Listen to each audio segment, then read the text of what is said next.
Hey guys, here for Sense8 Season 2, Episode 3, Polyphony, and I was definitely looking forward to this episode. You guys know that I have been very behind on Sense8, but of course, with the recent announcement for them, bringing the show back, I figured I had to catch up, and I'm very happy that I am, because I definitely really did enjoy this episode. I thought there was a lot of great stuff going on here, and while there wasn't as much going on with all the characters in the last one, this one, pretty much everyone kind of had their own story, and I definitely really did love what we got here, until the ending, and I'm going to talk about the ending at the end of this episode, because I don't really know how to feel about it, and I don't really know where the show's gonna go with it, and I don't know if it was exactly necessary, but I'll talk about what I think of it and how I think it's gonna work throughout the rest of the season. But with that said, let's just get into this episode, because I definitely do want to get into it. So we start off and we see Will. He literally right where the last episode left off, because after Will knocks out the art student Whispers is controlling, he confirms that Kroom is in fact dead, and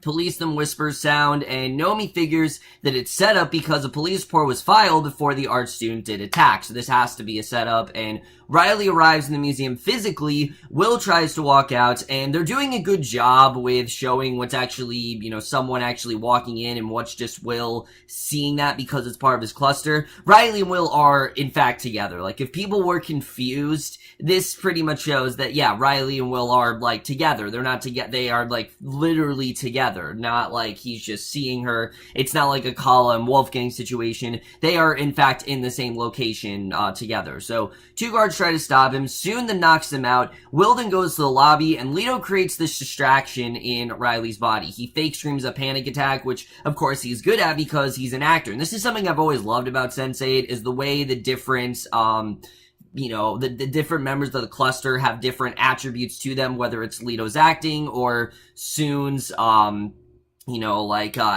Soon's hand-to-hand combat, or, something like Nomi's hacking, all that kind of stuff I've always really enjoyed. And while the guard is distracted, Will then slips by and meets Riley in the street. So the cluster tells Will to leave the city because obviously it's not safe there, and Will takes out the side blockers that Kroom gave him, and he figures that he can use them to stop Whispers from tracking him, because as we know, Whispers can track any sensei in a second, and this is the only way to stop them from happening. But his cluster mates figure that he should test them first, because he doesn't know if they're actually going to work. I mean, these could very well be fake blockers, and Will agrees, and Nomi then wonders how Whispers got out, and they figure that someone else must have cleared Whispers. So she figures that Kroom must have had allies within BPO. Wolfgang arrives and apologizes for not being there earlier, and says that he met Lila, and Lila again is really trying to stir things up. I am 100% convinced in this episode that Lila is working with Whispers. I mean, it just seems way too coincidental, for her not to be, and he says that she's like them, and Nomi and Neets then wonder if Lila's BPO has managed to stay clear of BPO, or is she working for BPO? They really don't trust her, and neither do I, and Wolfgang says that he'll be fine. He has Nomi run a check on her, and Bug wonders what's going on. Of course, Bug, he is completely, he has no idea what's going on here. He's never really seen something, like, of this magnitude before, and, basically, he tells Nomi that he can trust her, whatever it is, and her cluster mates leave it up for her to decide if she can tell Bug the truth, because they're very unsure if Bug should really be in the know about something like this. Is it really a smart idea to do that? So, I like that they're not really sure what to do here. On the one hand, you have Bug, who's someone that's very loyal to Nomi, but on the other hand, you have Bug, someone who was, in fact, connected to a lot of hacking stuff, and, could very well expose Nomi if he wanted to. So they're very confused of what they should do here, and I really did love that, they were very hesitant to tell him at first. So later, Soon is performing a kata on the building roof, and Rajan and Kala then go to an art museum. Wolfgang and Felix meanwhile are drinking at Felix's new club, and Rajan goes over to talk to a minister, and as Kala looks at a collection, a man named Ajay Kapoor comes over, and he chats with her about the mysteries of art, and he introduces himself, and Rajan comes over to greet his friend, and Kapoor apologizes for missing their wedding, and Kala excuses herself to go to the restroom, so Wolfgang goes to the restroom and sees Kala, and I'm very confused of where the story's going. I honestly am, because on one hand, it seems like Wolfgang and Kala, they can't hide their feelings for each other. Now you have Lila in the mix of it all, and she asks why it can't be between them like it was between them in the temple and the cafe, and he says that she deserves to be happy, and it's just a complicated situation, because he wants to be with her, but at the same time, what she has with Rajan, I mean, she's happy about it, and Lila projects herself into Wolfgang's consciousness, and she realizes that someone is there mentally with Wolfgang who can't see her, and she suggests that it could be fun, and while Kala wonders if she's only pretending to be a good person, Wolfgang starts to kiss her, but two of Kala's friends that come into the bathroom on Kala's side of the conversation, interrupting them. They ask what she thinks of Kapoor, and Lila then realizes that Kala is gone, and they switch to the car that she's in. She says that she was waiting, and Wolfgang then asks who for, and Lila irritably says that they've become very serious, and he realizes that she's actually connected to BPO, we find out. So the woman admits that her cluster made a deal with BPO, and she gets what she wants, and she wants everything. So a car pulls out, and Lila follows it. So yeah, Lila pretty much is working with BPO. It's a really horrible situation for Wolfgang, but I'm interested in seeing where this is going to go, because at the same time, you can tell that Wolfgang and Kala like each other, but Wolfgang also wants the best for Kala, and the best thing for Kala might not be to be with Wolfgang. So again, this is just a very, it's just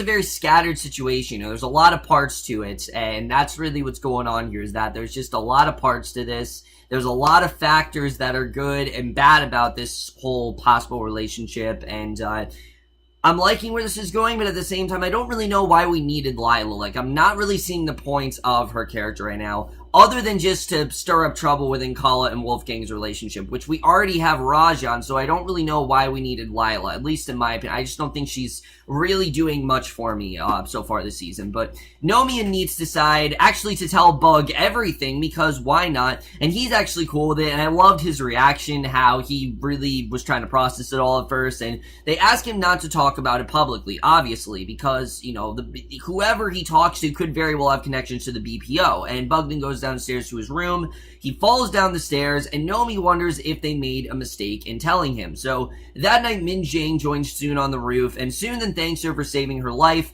Min figures that Soon's brother must be afraid of her to have her killed, and the older woman admits that she likes Soon because she's soft on the inside, and warns her not to lose her heart getting her revenge. And that's something I've always liked about Soon, is yes, Soon's very tough, but she's done a lot of stuff for her family. Remember, the only reason that she did this for her brother is because her brother is who killed her father, and she knows very well that she wanted to get justice for her father. She cares about her family, and because of how much she did care for her father, she was willing to do what it takes to, you know, go after her brother, and that was something I definitely really did love her. I think moments like this, I think they really do show how great Soon is as a character, and I don't think she's had a lot of really great heartwarming moments so far this season, but I really did like the scene. It shows that Soon, you know, she is a good-natured woman. Despite the fact that she does do a lot of crazy stuff, she does it because she has to, not because she wants to be this, like, you know, she wants to beat the shit out of people all the time, but she does it to get by, and that's something I've always really liked about Soon as a character.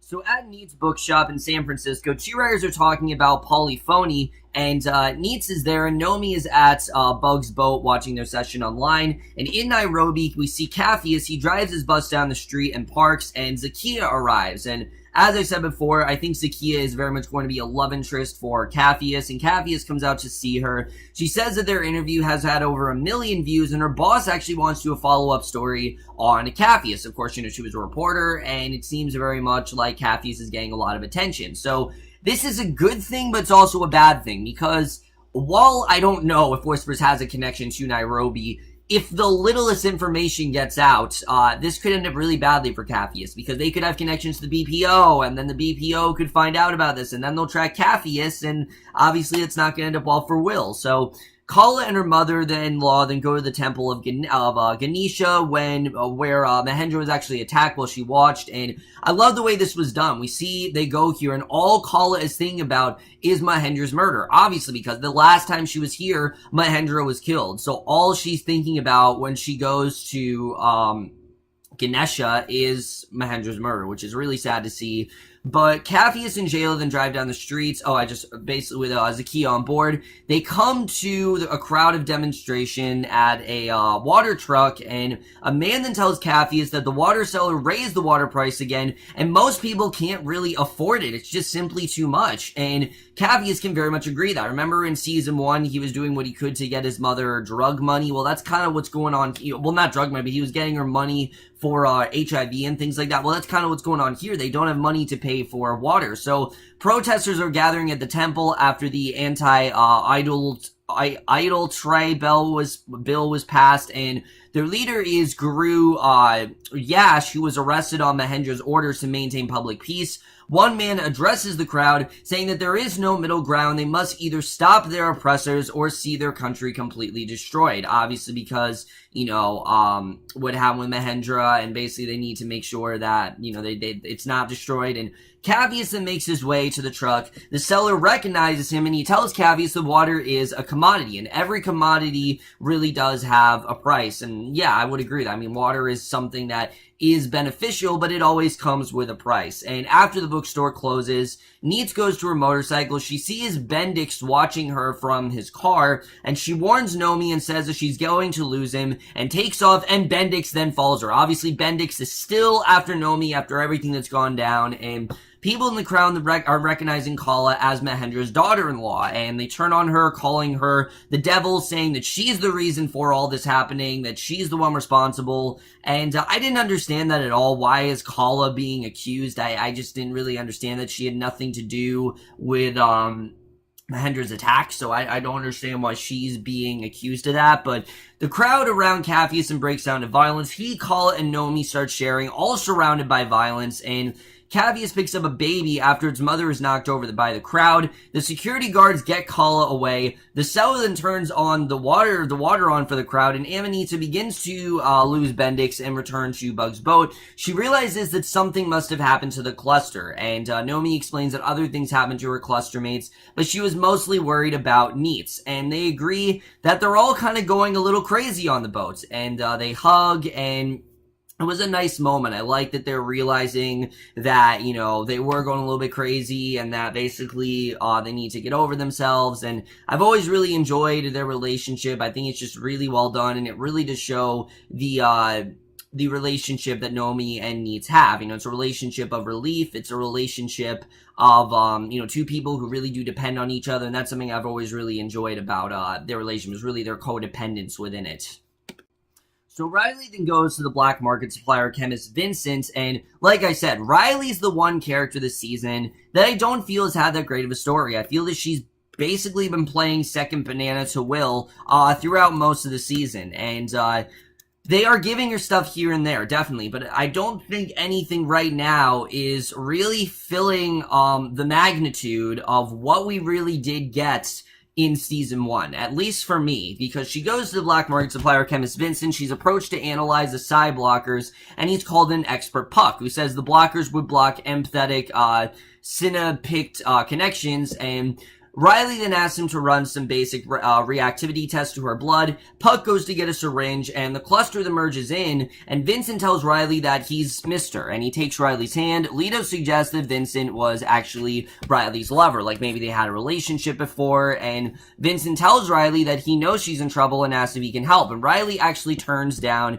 his offer. So these are definitely two people that know each other. This isn't just some random supplier. Obviously, she has some connection to Vincent, and we don't know what that's all about. So Puck then returns, asks if Riley's doing a show in Amsterdam, and Vincent says that he hopes that she is, and he offers to actually publicize a show on Periscope, and Riley's cluster mates are obviously against it, because if they're found on Periscope, who could find them? Whispers. I mean, Whispers could easily open up Periscope, realize where they are, and then he'll track them, and obviously it's a terrible idea. So Zakiya then interviews Capheus on the air.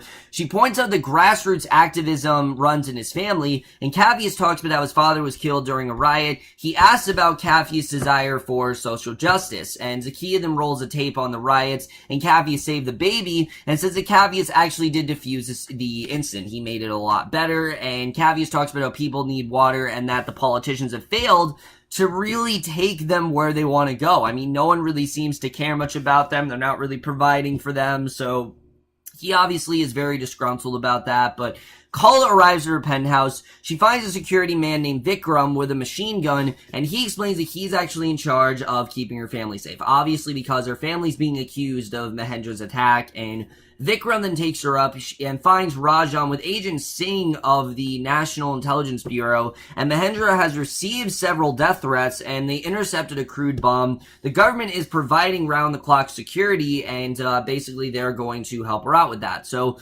Lito arranges goes to see Raoul's father, Senor Pascal, and while remembering he met Raoul years ago, the actor says that he actually knew Raoul, and the reporter interviewed him years ago, and Senor Pascal takes Leo into his home. He talks about how they were journalists, and the truth was actually not a thing to be hidden, and he asks if Lito and Raoul were lovers, and Lito remembers he and Raoul did definitely kiss before, but we don't actually know if they were in a relationship, but he admits that they were. He says that they were, and Will then takes over to ask how Raoul disappeared, and Senor Pascal then says that Raoul went to Chicago to track down what he claimed was the biggest story of the decade, and we don't know what that could all be about, but two policemen come to Mrs. Cho's apartment. They knock on the door, and Soon and Min then hide in the next room, and obviously they're terrified that the police are going to find them because, I mean, no one released them. They obviously broke out, so this could end up terribly for them, and that scene, stuff like that I've always really enjoyed. I think Sense8 just does,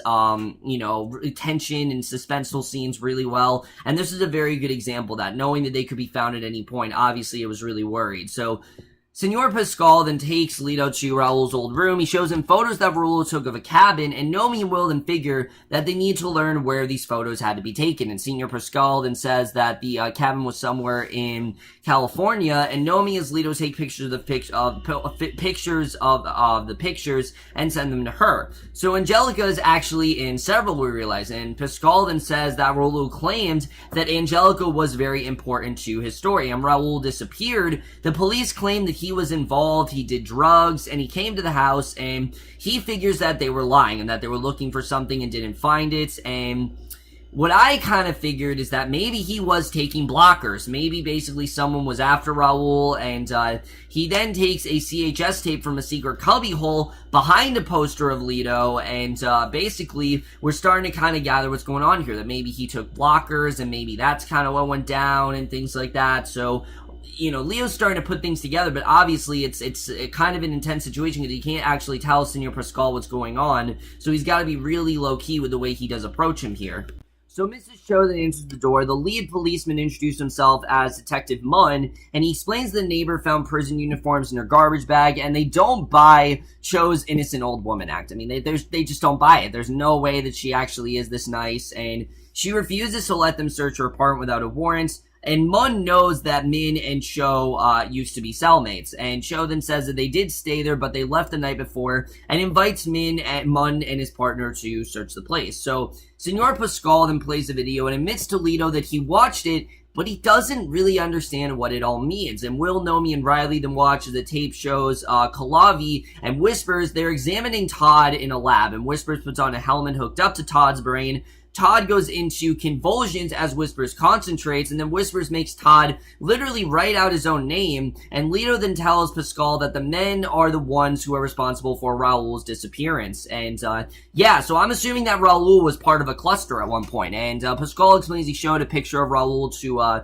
Kalavi, and Kalavi denied knowing him, but Senor Pascal didn't believe him. So we last spoke to Raoul just before he disappeared, and basically we get a flashback where Pascal receives a call, but no one answers at first, and somewhere Angelica actually holds a phone to Raoul, but Raoul can't speak. He clearly is dying, and Pascal then tells his son that he loves him. Angelica hangs up the phone. It's very sad the way that all went down, that Raoul actually did die, but the older man says that he hopes Lito can put Raoul's memory to rest, and I really did feel bad for Lito in this scene. You could tell Raoul really meant a lot to him, and now knowing that not only was Raoul someone that Lito really cared about, he was actually part of the cluster, I think really makes this storyline even that much more interesting. I actually really did like what we got here. So Munn and his partner then search the apartment. Soon the knocks to the partner and runs. She runs up to the roof. Mun goes after her. He fires warning shots and she stops. And when Mun comes over, he tries to handcuff her. Soon then tosses him to the floor. He fights back. He finally managed to pin Soon, and he asks who she is, and Soon breaks free and continues her attack. And as Soon then pins Mun to the floor, she realizes that she's actually the boy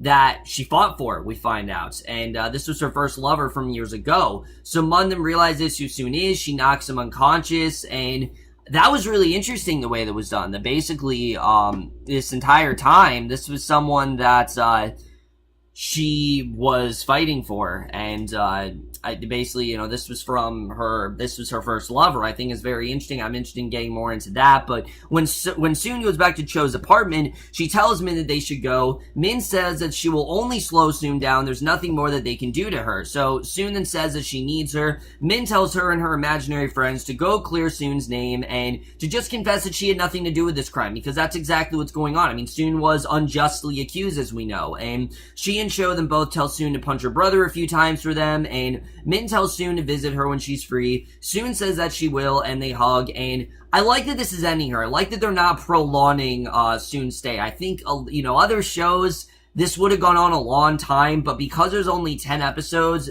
Soon can only stay here for that long. I was a little disappointed it was only one episode, but I'm interested in seeing where Soon's going from her, because I don't know really what's going to happen. If she's going to clear her name and how that's all going to go for her, we'll have to see.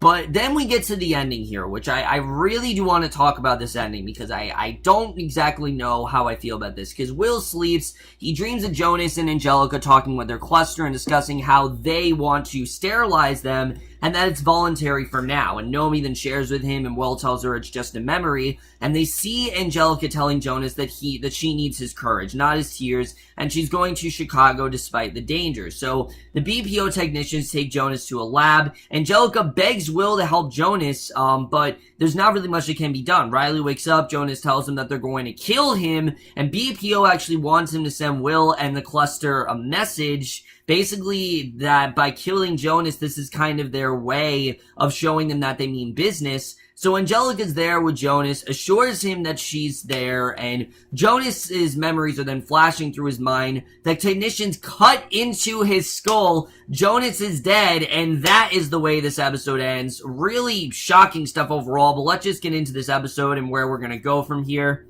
So, like I said, when it comes to this episode, I did overall really enjoy it.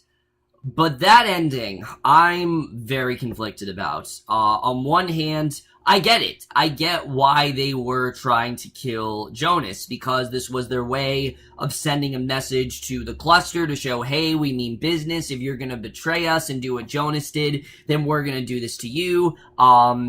And we can tell very well that the BPO, basically intend to kill them. And whatever they do, they have a very evil intent. And I thought they showed that very well.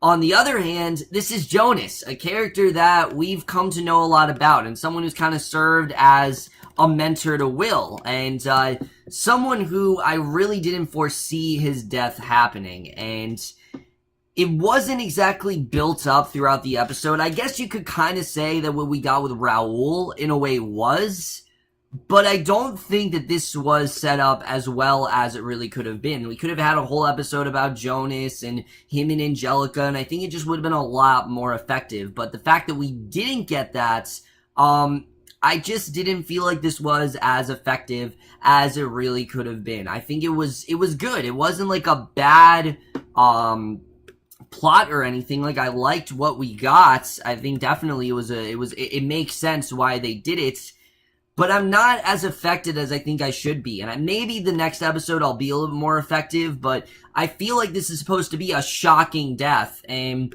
while it definitely is, I just don't think it was built up enough. And it's something where I understand why the show had to do it. I understand they wanted to relay a message to Will and the entire cluster, but I don't think this was the episode to do it. It just seems so out of left field, and I get it that now Will, he's on his own, he doesn't have his mentor anymore, I totally understand that, but who is he supposed to get information from now? How is he supposed to, how are we supposed to find out more about the cluster if Jonas is dead? I don't see how this is really going to work. I mean, we know a lot now, definitely, but I don't know. Jonas is a character or someone who's meant to be a mentor towards Will, so I definitely am upset that they killed him, but at the same time, I don't think this was the way to do it. But also, at the same time, I don't think they developed him as well as they could have. I think they developed that, yes, he was in a cluster, and obviously, he was in a relation with Angelica, and Whispers found him and everything, and things like that.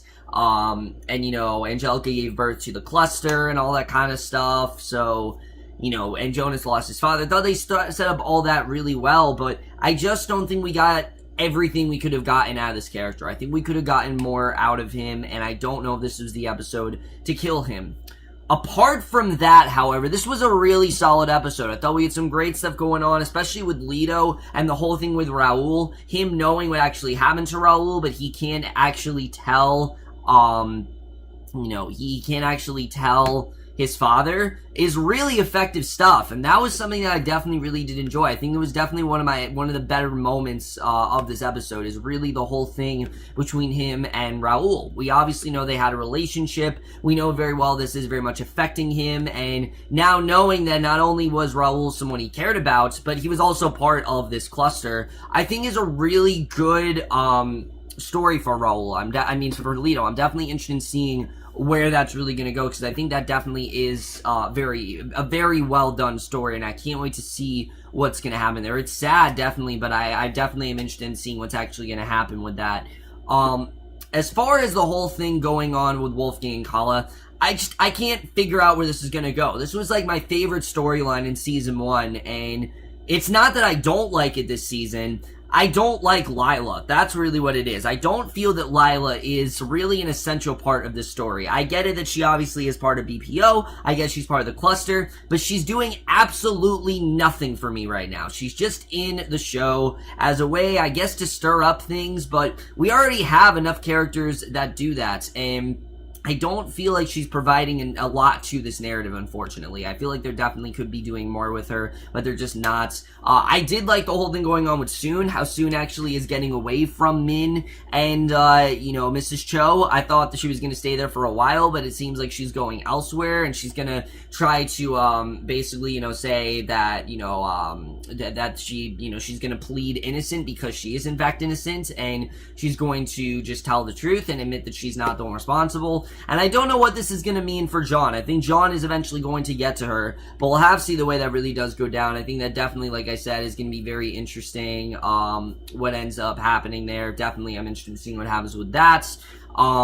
Kala storyline and then Capheus are a bit divisive for me. I like what's going on with them, but at the same time, I don't really know where it's headed. Capheus and the whole thing with the water, I feel like that's just destined for disaster, because if anyone finds out what Capheus is doing, this could be immediate trouble for them. I mean, who knows what's going to happen there?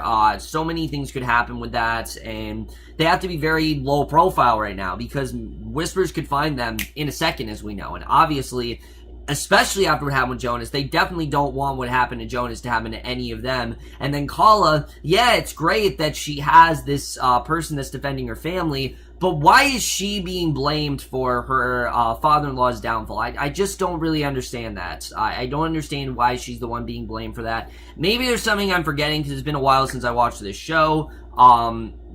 But I don't know why she's being accused of that. That just doesn't make much sense to me. And then, again, it needs to be said, Riley, it's just, she does not have, a story this season. She doesn't. Her whole story is just her and Will. That's their whole storyline this season, and I like it, but she's not standing out on her own to me. She just seems like she's there to provide for Will, and after everything we got with Tumbins Middleton throughout season 1, I'm just not that happy with what they're doing with Riley. I don't like that she's just kind of Will's love interest, and that she's just kind of Will's confidant right now, that she does things for. I really want her to do more than that, and I get it that obviously, the main focus is trying to, make sure that she gets the blockers for Will, but I feel like she should have her own storyline going on, and the show's just not doing that, and they really took the time to give everyone their own individual storyline, and I feel like this season, they're kind of having a harder time balancing all that, and maybe there's just a little too much going on this season. I don't know if it's that, but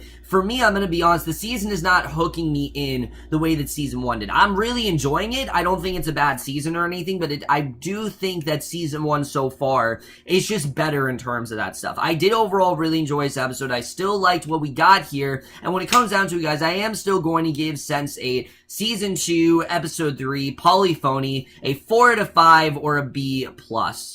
So over, guys, from this episode of Sense8, let me know what you guys thought of this episode overall. Loved your thoughts on it. What did you think of Jonas's death? Where do you think the show is going to go after that? Do you like this season much? I mean, I'm not saying I can understand why they canceled this show, but it does seem that there is definitely something different about this season. Not that I don't like this season, it just feels different. It feels like there's a little bit more, too much going on. They're not balancing the storylines as much, that kind of thing. I'm still enjoying the show. I still think it's a really underrated Netflix show, but I just hope that this season does pick up just a little bit more. It's good. I'm liking it. I'm just not liking it as much as season 1. But that's in my review. Hope you guys enjoyed. We'll see you guys in my next video, which will be again for Sense8. I'm going to watch episode 4, and I will see you guys for that. Okay, bye.